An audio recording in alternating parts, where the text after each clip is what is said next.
이 베드로 전후서는 베드로 사도가 쓴 책이죠. 그런데 이 베드로 전후서를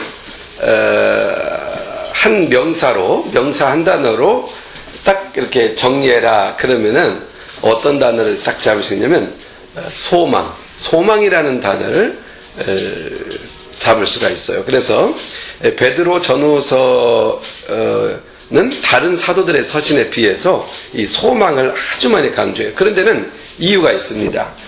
당시 그리스도인들은 참 많은 핍박을 받았어요. 고난 가운데 있었고, 그리고 많은 시련 가운데 있었어요. 경제적인 시련, 또 핍박, 이런 시련 속에서 매우 힘겹게 살았습니다. 그리고 역시 베드로 사도 역시 이런 시련 가운데서 사역을 감당하고 있었던 거죠. 그래서 베드로 사도는 시련을 이길 수 있는 소망에 대해서 강조하는 메시지를 이 베드로 전후서에 담고 있습니다. 그런데 이 베드로 전후서에 나타나는 이 소망을 가만히 살펴보면은 베드로 사도는 이 소망이라는 단어를 양분하고 있어요. 두 가지 의미로 소망이라는 단어를 묘사하고 있는데, 오늘 본문 읽지는 않았습니다만 3절에 보면 이런 말씀이 나옵니다. 우리를 거듭나게 하사 산 소망이 있게 하시며, 그랬죠. 그러니까는 3절에서 나오는 소망은 살아있는 소망이에요. 살아있는 소망. 그리고 21절로 우리가 읽은 마지막 구절에 보면은 이 산 소망에 대한 정의를 이렇게 기록하고 있어요. 그는 창세 전부터 맞죠? 21절 너희는 저를 죽은 자 가운데서 살리시고 영광을 주신 하나님을 그리스도로 말미암아 믿는 자니, 이렇게 나오죠. 너희 믿음과 소망이, 이 소망이 어떤 소망이에요? 앞에서 말한 산 소망이에요. 이 믿음과 산 소망이 하나님께 있게 하셨느니라, 이렇게 정의합니다. 그러니까 한마디로 산 소망의 정의는 뭐냐? 하나님께 있는 소망, 하나님께 두는 소망. 그러니까 우리의 소망이 하나님께 있는 것을 본문에서는 산 소망이다, 이렇게 표현해요. 그렇다면은 사람들이 소망하는 것을 뭘로 표현하고 있는 겁니까? 죽은 소망이라는 얘기예요. 죽은 소망이라는 단어를 쓰고는 있지는 않지만 상대적으로 쓰고 있는 것을 봐서 그런 의미를 갖고 있다는 거예요. 자, 그러면은 사람은 분명히 소망을 갖고 있죠. 예를 들어서 우리가 옛말에 그런 얘기 있어요. 우리 어렸을 때 학교 다니면은 학교 선생님들이 막 딴전 피고 다른 생각하면은 그 당시는 먹을 간식이 누룽지밖에 없었어요. 그래서 누룽지 숨겨놓은 거 생각하느냐고, 너 수업을 이렇게 집중하지 못하는구나, 이렇게 꾸짖은 적이 있었어요. 그러니까 지금 이 아이가 공부하는 데서 공부해야 하는데 집중하지 않고 마음을 어디에 두고 있어요? 집에 가서 누룽지 먹을 생각. 이게 소망이에요. 이게 사람이 갖고 있는 소망과 같은 거라는 얘기예요. 그러니까 사람은 소망이 있어야 살고 소망해야 사는 거예요. 나에게는 이런 것이 기다리고 있고 난 이런 걸 기대해, 이런 게 있기 때문에 사람은 산다는 얘기예요.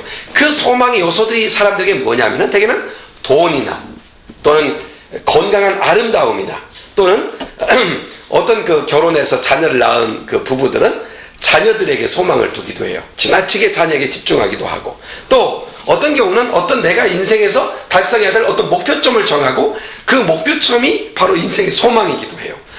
이렇게 이런 소망을 가지고 있어야 사람은 살아간다는 얘기예요. 그런데 이런 사람이 갖고 있는 소망은 소망이라는 단어를 사용할 수가 없다는 얘기입니다. 왜냐하면 단순히 사람이 바라는 그것은 소망이 아니라 희망이지 소망일 수는 없어요. 여기에서 희망이라는 말과 소망이라는 말을 이해할 필요가 있죠. 희망이라는 말은 그냥 내가 뭘 바라는 거죠. 내가 바라는 거. 그러나 소망은 뭡니까? 약속과 보장이 있는 거예요. 어떤 약속과 보장? 반드시 약속되어 있고 반드시 보장되어 있는 거죠. 개런티, 완전히 보장되어 있는 거예요. 그건 완전 확고한 거예요. 그래서 확고한 그것을 가지고 있는 경우를 소망, 그리고 내가 어떤 걸 바라는 것은 희망이라는 단어로 이해될 수 있다는 거예요. 그런데 세상 사람들에게 있는 것은 그런 의미에서 소망이 아니라 희망이죠. 희망뿐이에요. 우리는 누군가를 기다리면서 그 사람이 제 시간이 왔으면 좋겠다 바라죠. 이게 희망사항이죠. 또 내가 어떤 시험을 보면서 또는 대학을 지원하면서 어떤 직장을 지원하면서 그것이 됐으면 좋겠다, 합격했으면 좋겠다, 입사했으면 좋겠다. 이게 뭐예요? 이것이 바로 희망이죠. 희망. 또 우리가 이제 늘 기도하는데 북녘 땅에 평화가 왔으면 좋겠다. 또 인류들이 막 이렇게 기독교인들을 핍박하는 그런 이슬람들의 세력들 속에서 그리스도인들이 평화롭게 복음을 전했으면 좋겠다. 이런 것들은 다 우리가 갖고 있는 희망, 온갖 종류의 희망들이 있기 때문에 우리는 일도 하고 사역도 하고 공부도 하고 노력도 하고 애를 쓰는 것이죠. 그런 면에서 이런 것들은 사람들의 소망이다 이렇게 말하는 거예요. 본문에는 그렇게 이야기하는 거죠. 소망이라는 것이 바라는 것이니까 확고하게 바라는 것이 기독교가 말하는 소망인데, 보증되고 확실한 것, 이런 거죠. 우리가 이 세상을 떠나면 어디 가요? 이 육체를 딱 벗어든 순간 어디 가지? 하나님의 나라 들어가죠. 이건 확실한 거죠. 그래서 이게 소망이 되는 거예요. 나는 죽어도 살고 살아가서도 영원히 사는 것, 누가 만들어 놓은 거예요? 그리스도가. 확고한 것들은 소망이에요. 그냥 내가 바라는 것은 희망에 불과해요. 그런데 사람이 바라는 희망과 신념도 대단한 힘이 있어요. 왜냐하면 그런 희망과 그런 신념이 살아갈 이유를 제공하기 때문이에요. 그렇게 희망과 소망도 위력이 있어서 사람들은 희망을 가져라, 야망을 가져라 이렇게 말하는 거죠. 이 말은 다른 말로 뭐예요? 인생을 포기하지 말아라. 인생은 포기해서는 안 된다. 이런 말로써 쓰고 있는 거죠. 아무런 약속도 보증도 없는 희망이지만 그럼에도 불구하고 사람들은 그게 있기 때문에 다름질해가고 또 인생을 살아가는 거죠. 하지만 희망과 신념이 아무리 효력이 있다 할지라도 냉철하게 말하자면 그것은 약속된 것도 보증된 것도 없어요. 그런 면에서 궁극적으로 본다면 희망사항에 불과하죠. 사람이 희망하는 것은, 우리가 어떤 바라고 소망하고 희망하는 것은 결과적으로 절망이라고 하는 한계점에 도달하게 돼요. 그래서 누구든지 내가 바라는 희망 때문에 인생을 살아가지만, 그러나 그 희망이 항상 한계점을 딱 만나는 순간 사람들은 절망을 하게 돼요. 왜 한계점을 만나요? 사람은 죽음을 피할 수 없기 때문이에요. 궁극적으로 죽음을 피할 수가 없어요. 그러므로 인간이 어떤 희망만 가지고 산다는 것은 불가능해요. 세상 사람들은 그렇게 살아요. 그러나 우리 그리스도인들은 다르죠. 희망만이 아니라 다른 어떤 걸 갖고 있죠. 그건 뭡니까? 우리에겐 소망이 있어요. 소망. 근데 이 소망이 사람들이 희망하는 정도가 아니라 아주 확고하고 살아있는 소망이에요. 그것은 확고하고 하나님께서 개런티해주는 그런 소망이에요. 그게 뭡니까? 하나님의 나라며 영생이며 영광이죠. 우리에게는 이것이 있어요. 바로 이걸 크리스찬들이 갖고 있는 거예요. 물론 그리스도인들도, 저와 여러분과 같은 이런 그리스도인들도 세상에서 희망을 갖고 삽니다. 희망은 삶의 의미와 밀접하게 연관되어 있고 내 삶의 의미가 있는 것이라고 믿는 데서 오는 어떤 것이기 때문에 그래요. 그래서 희망은 크리스찬이든 크리스찬 아니든 가질 수가 있어요. 하지만 희망은 여전히 희망일 뿐이에요. 그것은 보장도 약속도 되어 있는 것이 아니기 때문에 이 희망만으로는 내 인생이 견인되어 갈 수 없어요. 이 희망만으로 내 인생을 다 쏟아부을 수는 없어요. 왜냐하면 희망의 마지막이 뭐라고요? 사람들의 희망의 마지막은 절망이기 때문이에요. 희망은, 우리 인간이 갖고 있는 희망은 일시적 삶의 원동력, 삶을 살아갈 수 있는 어떤 힘을 발휘할 수는 있지만 영혼을 보장할 수 없어요. 마지막을 보장할 수가 없어요. 그런 면에서 우리 그리스도인들에게 있는 놀라운 자산은 뭘까요? 소망이라는 거예요. 소망. 우리에게는 소망이 있어요. 우리는 희망이 있고 또한 뭐가 있어요? 소망이 있어요. 이 소망은 하나님의 약속, 하나님의 보장이 있는 거예요. 이게 바로 우리가 갖고 있는 소망이죠. 한 해가 저물어가요. 자, 이번 주가 지나면은 이제 2012년도 사라져요. 아마 우리 어린 친구들은 그걸 그렇게 충격으로 와닿지 않지만, 이렇게 나이를 먹어가면서 1년이 딱 사라져간다는 것은 대단히 허무스러운 일일 수 있어요. 참, 이 세상에서 이 1년이라는 세월이 사라지고 새로운 새해를 맞는다는 것보다 한 해가 그냥 지나갔구나라고 하는 데 대해서 허무감을 갖기도 해요. 그러나 그리스도인들은 그런 허무 속에 갇히거나 포로되지 않아요. 왜죠? 우리 그리스도인에게는 소망이 있기 때문이에요. 하나님의 약속이 있죠. 하나님의 분명한 보증이 있어요. 우리는 그래서 우리의 인생의 삶을 당당하게 살아갈 수 있어요. 우리의 삶이 쓱쓱쓱 지나간다 할지라도, 우리의 일생이 그냥 쓱 지나가서 사라져버린다 할지라도 관계가 없어요. 우리에게는 보증이 있어요.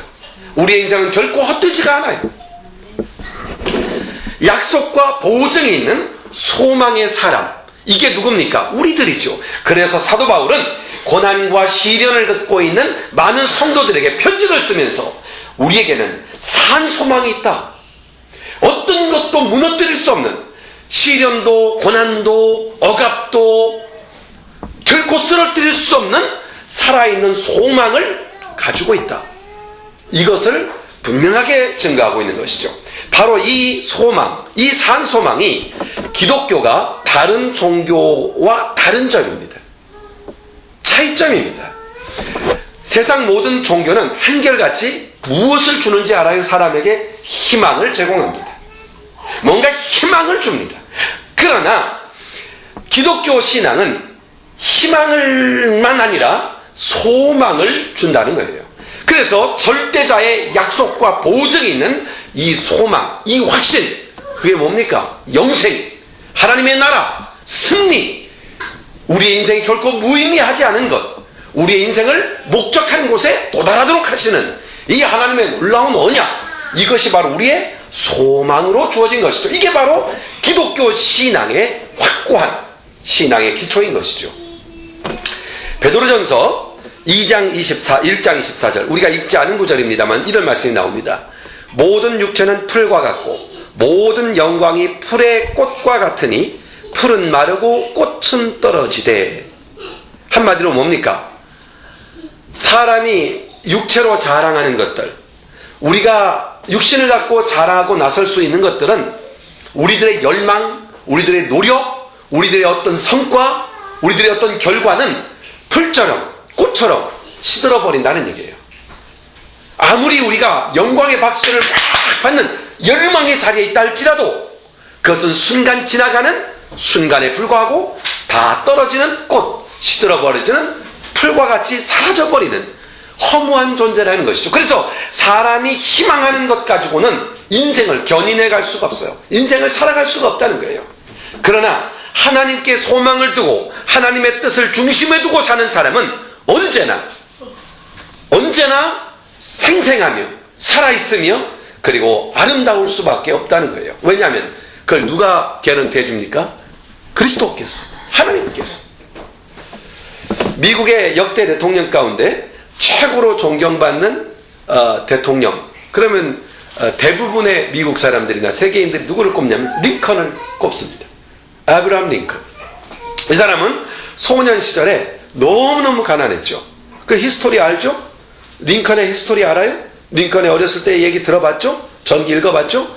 자, 어렸을 때 얼마나 고생했어요. 가난했고 책 한 권 사볼 수 없는, 그리고 비가 주르주르 새는 그런 오두막집에서 살 수밖에 없는 그런 비참한 인생을 살았어요. 그러나 그는 신앙으로 자신의 삶을 철저하게 지켜가며 주어진 인생을 개척해가며 16번의 낙선 속에서 그는 대통령이라는 17번째 대통령에 당선되는 그런 경험을 통해서 그는 정말 하나님 앞에 주신 소망을 놓치지 않고 신앙으로 인생을 살았어요.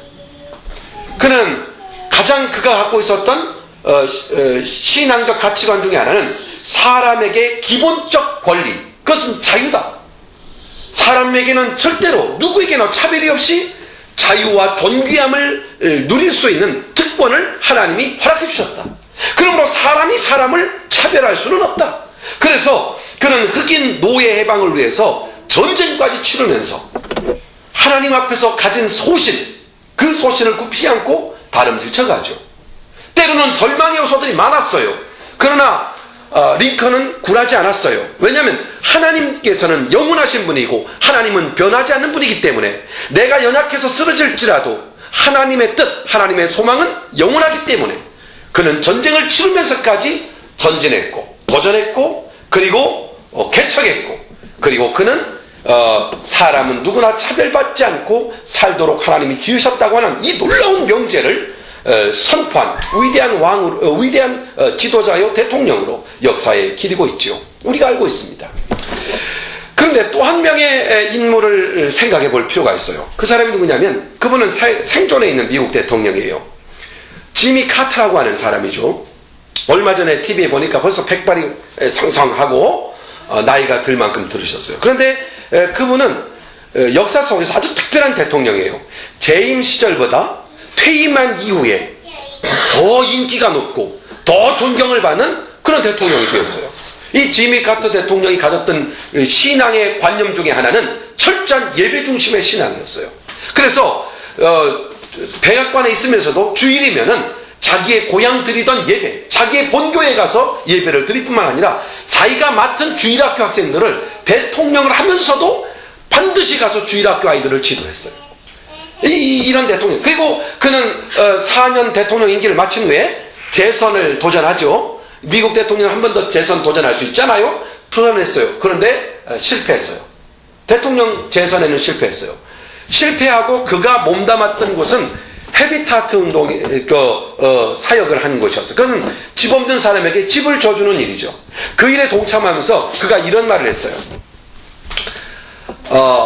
아주 두 가지 유명한 말을 했는데, 하나는 대통령은 4년의 임기가 있지만 주일학교 교사에게는 임기가 무제한이다. 임기가 없다. 그러면서 또 하나는 내가 대통령 재선을 도전해서 실패를 했지만 하나님께서 이 실패한 두 번째 도전에 실패했지만 왜 나를 대통령의 자리에 4년 있게 하셨는지를 나는 깨달았다. 그것은 바로 대통령의 경험을 가지고 이 집짓기 운동, 헤비타트 운동을 하게 하시기 위함이었다. 내가 전직 대통령으로서 누구에게 전화 걸면 전화를 끊는 사람이 없었고, 전직 대통령으로 누구에게 도움을 청하면 거절하는 이가 없고, 전직 대통령의 신분으로 누구를 만나자고 하면 만나지 않는 이가 없었다. 그래서 이 사역을 읽을 수 있었다. 그래서 실제로 이 링컨 대통령이 카터 대통령이 헤비타트 운동에 참여하면서 이 헤비타트 운동이 미국에서 전 세계적으로 갑작스럽게 부흥한 사역이 이루어진 것을 발견할 수가 있어요. 저는 이 부분, 이러한 카터의 모습에서도 또는 링컨의 모습에서도 왜 그는 인생 전부에 한 초점을 흐리지 않고 어떤 목표를 향해서 나아갈 수 있었을까? 변하지 않는 소망의 하나님, 약속의 하나님, 하나님의 약속과 하나님의 뜻 이루시는 그분을 믿었기 때문에 실망하지 않고 절망하지 않고 주어진 상황에서 하나님의 뜻을 추구할 수 있었던 것이죠. 바로 이것이 소망을 가진 자가 가질 수 있는 그런 삶의 선택인 것이죠. 오늘 본문 22절에서도 이런 말씀이 나옵니다. 너희가 진리를 순종함으로 너희 영혼을 깨끗게 하여 거짓 없이 형제 사랑하게 이르렀으니 마음으로 뜨겁게 피차 사랑하라 그랬습니다. 오늘 2012년 마지막 주일 예배를 드리면서 이 시점에서 한번 우리 자신을 한번 검토해 볼 필요가 있다고 생각했어요. 자, 한번 내가 여러분에게 질문을 몇 가지 드릴 텐데 한번 스스로 한번 대답을 해봐요. 마음속에 나는 지금 무엇을 위해 살고 있는가? 대답할 수 있어요? 나는 지금 무엇을 위해 살고 있는가? 그리고 또 하나는 내 인생은, 내 삶은 지금 어느 위치에 있는가? 우리 인생이 길지 않아요? 그런데 지금 내 인생은 어느 위치에 있는가? 그리고 더 나아가서 나는 지금 누구를 위해 일을 하고 있는가? 하나 더, 나는 지금 무엇에 소망을 두고 있는가? 무엇에 소망을 두고 있는가? 우리가 왜 하나님께 소망을 두어야 하는가? 여러분, 아까 서두에서 이 베드로 사도는 소망에 관하여 두 가지 포인트를 가지고 이야기하고 있다 했어요. 하나는 산 소망, 하나는 죽은 소망이에요. 산 소망은 죽은 소망이 결과적으로 뭡니까? 인간이 갖고 있는 희망들이라는 얘기예요. 이건 무의미한 것이 아니에요. 이 무의미한 것은 아니지만 이 세상에서 사람이 추구하는 소망, 이 희망만으로는 인간의 삶을 인간의 삶을 유지해 갈 수가 없어요. 인간의 삶의 가치를 지켜갈 수가 없어요. 인간에게 필요한 것은 바로 이 산 소망이다. 그리고 베드로 사도는 이걸 얘기한 거예요. 우리에게는 이 소망이 있다. 그렇다면 왜 우리의 이 소망을 하나님께 두어야 하는가? 산 소망은 하나님께 두는 소망, 하나님께 있는 소망을 말하는 거예요. 이 소망을 붙잡고 살아야 되고 이 소망을 갖고 살아야 되는가? 간단합니다. 하나님만이 영원하시기 때문이에요. 우리 사람들은 영원한 존재입니다. 짧은 것은 소망이 아니에요. 잠깐 뒤에 시드는 것도 소망이 아니에요. 영원히 변치 않는 것, 시간적으로 영원한 것, 이게 산 소망이에요. 그 소망은 하나님께서만 개런티해 줄 수 있어요. 그러므로 하나님께 있는 소망을 가질 때 이 세상에서 희망이 무너지기도 하고 내가 바라던 희망이 이루어지지 않는다 할지라도 절망하지 않을 수 있는 근거가 바로 여기에 있기 때문에 우리는 넘어질지 모르지만 하나님은 우리의 인생을 결코 넘어뜨리지 않으세요. 이게 하나님께 둬야 될, 소망을 둬야 될 첫 번째 이유예요. 그리고 더 나아가서 하나님은 변하는 분이 아니에요. 영원히 변치 않는 소망, 이게 참된 소망이죠. 우리가 어떻게 살았느냐에 따라서 변하는 소망, 우리의 실수로 인하여서 무너질 수 있는 소망, 그게 아니라 우리의 도전과 실패, 우리의 연약함 속에서도 영원히 흔들리지 않는 확고한 소망이 있죠. 이게 바로 예수 그리스도 안에서 우리에게 허락하신 분명한 소망이에요. 바로 이 소망, 영원히 변치 않는 소망, 이게 하나님께 있어요. 하나님 없는 자에게는 이 소망이 없어요. 하나 더 나아가서 하나님을 소망하고 하나님께 소망을 둬야 하는 이유는 그것이 궁극적 가치, 절대적 가치, 영원한 가치가 있기 때문이에요. 자, 주님께 우리가 나아가서 설 때 우리의 소망이 어디 있을까? 그것은 하나님께 나아가는 것이죠. 하나님께 나아가서 우리가 인생을 살면서 우리의 한 수고와 우리의 헌신을 통하여서 하나님은 상을 주시겠다고 약속했어요. 그래서 우리가 이 땅에서 열심히 노력하면 상을 받지만 하나님 앞에 갔을 때 상을 얻어요.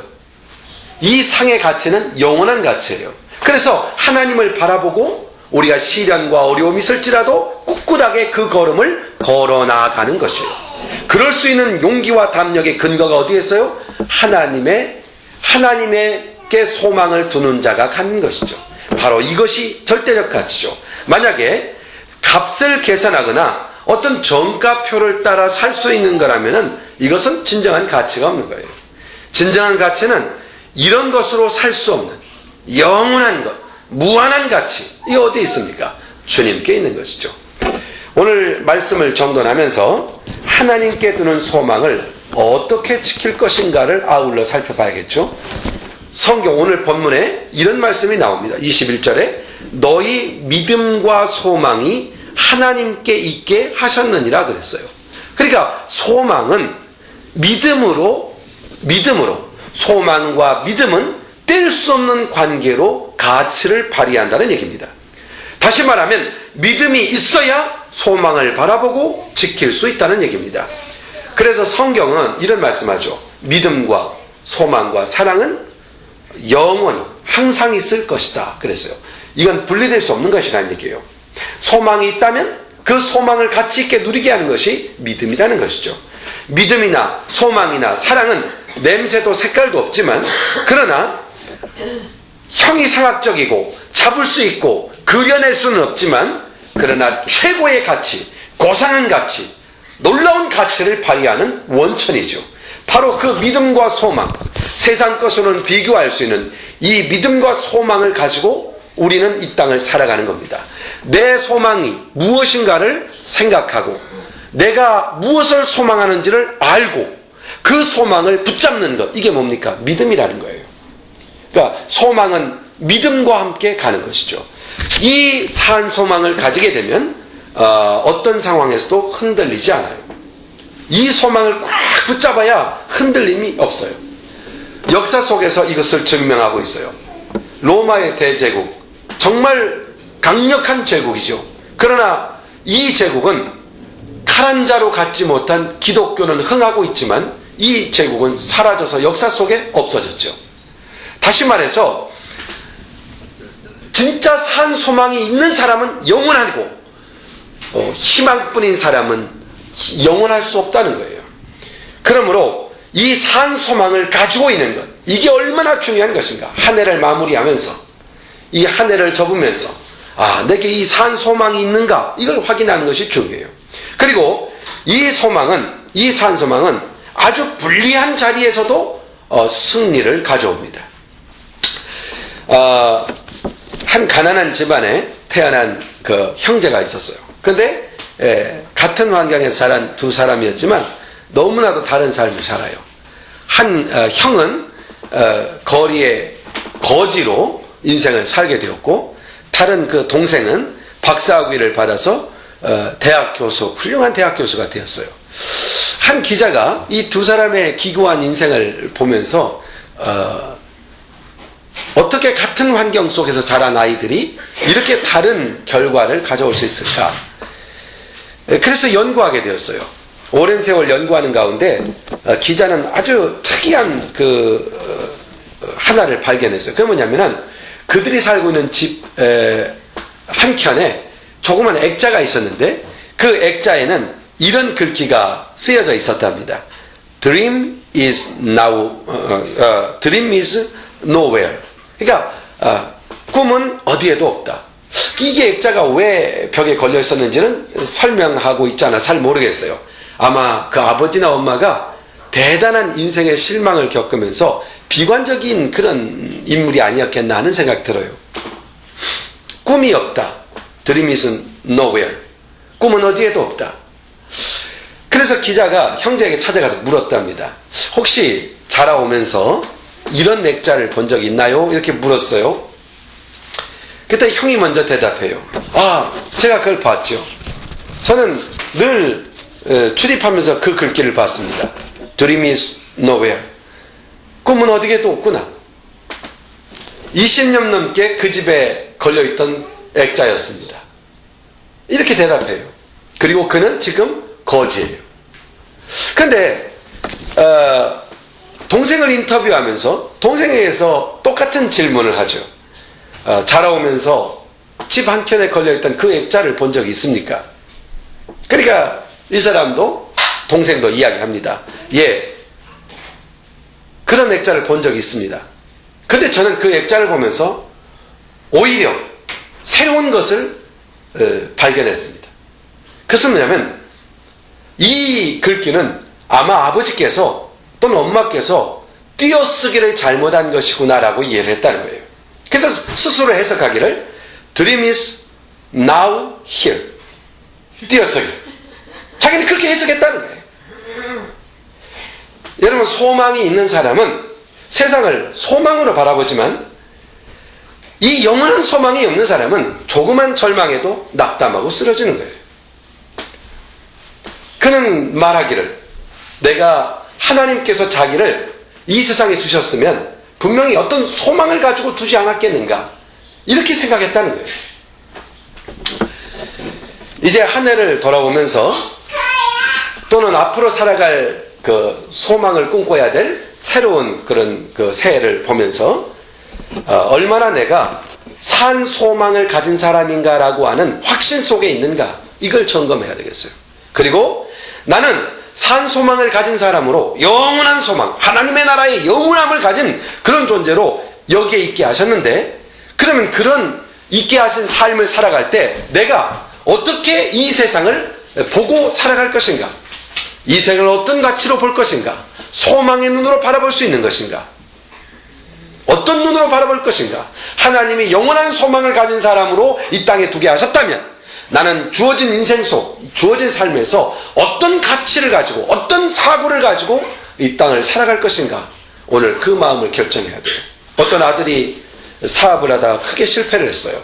그리고 머리를 싸매고 방에 처박혀 있었어요. 이 소식을 들은 아버지가 그 아들을 방문했어요. 그리고 아버지가 그 아들에게 한 말이에요. 아들아, 해가 지고 어두워져야 밤하늘에 별을 볼 수 있단다. 네 인생은 지금 밤이 왔구나. 이제 눈을 들어 별을 바라볼 때다. 이렇게 충고했다고 그래요. 우리가 주어진 삶 속에서 정말 돌아보면 희망이 있는 것보다 희망 없는 모습들이 세상에 많이 일어나고 또 절망적인 요소가 많아요. 그러나 영원한 소망을 가진 하나님의 사람들은 이 땅에 왜 나를 있게 하셨는가를 생각하며 소망을 보고 희망을 보는 그런 가치를 지녀야 한다는 얘기입니다. 긍정적이고 밝은 미래를 볼 수 있는 그런 마음가짐, 이것이 바로 산 소망을 가진 자의 주어진 삶을 살아가는 방식이라는 거죠. 오늘 이 한 해를 마무리하는 마지막 주일을 맞이해서 한 해가 그냥 지나갔구나가 아니라, 이런 가운데 지난 한 해 내가 이룬 것도 없고 달성한 것도 없는데 한 해가 지나갔구나, 이렇게 생각할 것이 아니라, 이런 가운데서 하나님께서 나를 산 소망을 가진 자로 있게 하신 하나님이 또 나에게 어떤 소망의 눈을 열어주시기를 원하시고 내게 허락하신 희망과 소망은 무엇인지를 발견해가는 그런 마음으로 한 해를 잘 마무리하고 새해를 기대 가운데서 맞게 되기를 간절히 주의 이름으로 축원합니다. 기도하십시다. 하나님 아버지, 감사합니다. 오늘은 우리 하나님께서 우리에게 산 소망을 주셨고 그 산 소망 가운데 우리가 있다고 하는 것을 베드로 사도를 통하여 확인했습니다. 하나님 아버지, 영원한 생명, 영원한 나라, 마지막을 확실히 보장받고 있는 하나님의 사람으로서 잠시 나그네와 같은 인생길을 살아갑니다. 이 인생길을 살아가면서 절망적 요소도 있고 부정적 요소도 많이 있지만 항상 산 소망을 지닌 자로서 긍정적으로 밝은 미래와 희망과 소망을 붙잡고 인생을 살아갈 수 있도록 주어진 삶 속에서 하나님께서 허락하신 가장 고귀한 것들을 발견해내고 그 일에 인생을 던질 수 있는 그런 우리의 삶이 되도록 축복하시고, 지난 한 해를 돌아보면서 후회와 회환보다는 감사할 것을 찾아 하나님께 감사함으로 한 해를 마무리해 가게 하시고, 새해를 허락하시는 하나님 앞에서 새해에 대한 소망, 하나님께서 나의 삶 속에서 계획하신 희망과 비전을 추구하고 발견하며 새해를 맞이할 수 있는 우리 사랑하는 형제자매들이 다 되도록 은총 내려 주옵소서. 산 소망을 주신 우리 주 예수 그리스도의 이름으로 기도드리옵나이다. 아멘. 우리 찬송가